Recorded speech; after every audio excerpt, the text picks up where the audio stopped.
Welcome back to America's Forum. I'm J.D. Hayworth. Democrat leaders in the House looking to file a discharge petition designed to force a vote on the so-called comprehensive immigration reform bill.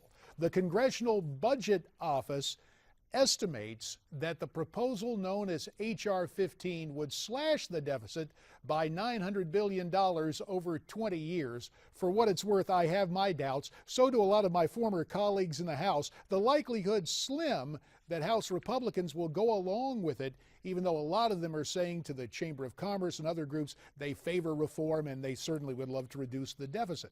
The goal of the petition's organizers is to give those House Republicans in favor of reform an opportunity to exert pressure on GOP leaders. Now, immigration advocacy groups and big labor have drawn up a target list of House Republicans who have previously expressed public support for reforming the path to citizenship.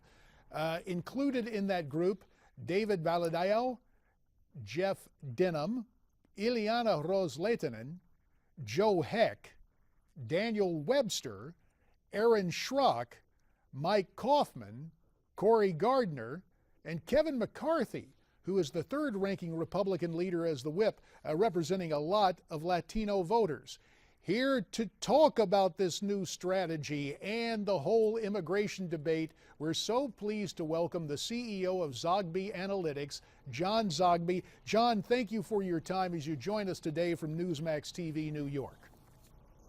Thank you, JD. Good to talk to you. Yeah, it's like old times, John, except I'd see you in the Capitol and we discuss different political races and different questions. And so here we are with this classic debate on so-called immigration reform, with the heat being turned up. This small group of Republicans listed by name. Do you believe these targeted GOPers are likely to sign this discharge petition? Boy, that's a tough one. You know, this is all about wedge issues and also about cover for congressmen to be able to say, on the one hand, I said that I was for this, but on the other hand, I was for that. I don't know that they're going to bow to pressure from the AFL-CIO. I don't know that that the strategy on either side is anything but short-term and highly targeted. It's a game of chess, is what it is. A game of chess, though, where the pawns have hammers.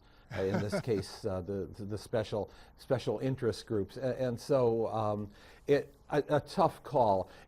I would tend to doubt it, however, because there is a fear of the Tea Party movement, itself targeting people who are not part of their agenda. And I think if there's any tilt towards immigration reform by some of these prominent Republicans, or something that gives them an out in November, they're going to be outhead by the Tea Party in their districts and in their state. Certainly the vibrancy of the Tea Party and the volatility of this issue, as one who used to represent the state of Arizona, I can attest to it. But as we pull the curtain back on the inside Washington game, John, there's a situation where obviously we referenced big labor in the AFL-CIO, but we've seen the Washington establishment on the other side, the Chamber of Commerce, come in and call for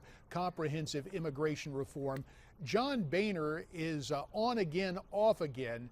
As you view the Republican leadership, are they simply trying to check the boxes to make sure they maintain establishment support, to augment, trying to keep the Tea Party from rising up and offering primary challenges here? That's precisely it. You know, I am one saying, the House of Representatives is fairly safe unless there's some sort of a wave between now and then that causes a Democratic sweep. But with that said, Republicans have an internal problem, and it's a bitter one. They used to say about the Democrats that when they formed a firing squad, they did it in a circle. And you're seeing that as well, I think, on the Republican side. This puts the party establishment in a very tough position. And so, yeah, does a Republican really want to say, I was given cover by the AFL-CIO? By the same token, you know, what kind of juice does the National Chamber of Commerce have in my district?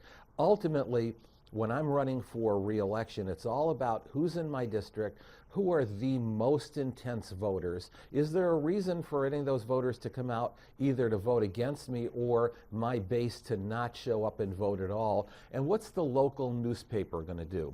Am I going to wake up every morning and have headlines, headlines, headlines, headlines, hammering me, hammering me, hammering me?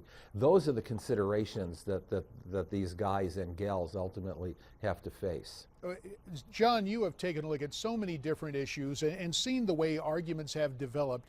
What has happened to the national security argument? I mean, we can all agree the poll-tested phrase that's been around for the better part of a decade is, we must secure the border. But then that seems just to disappear.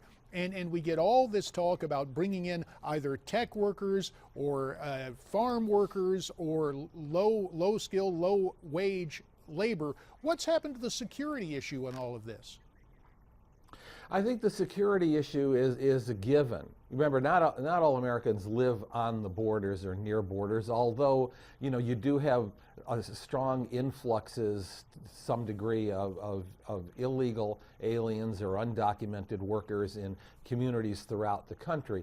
But the border issue, security issue, is evenly balanced then by the fairness issue and the economic issue. I mean, practically, what do you do with 11 million immigrants? They can't be deported. INS simply can't process that kind of paperwork in our lifetime. What do you do about the economic issue? What do you do about the economic issue? We'll talk more about that with John Zogby.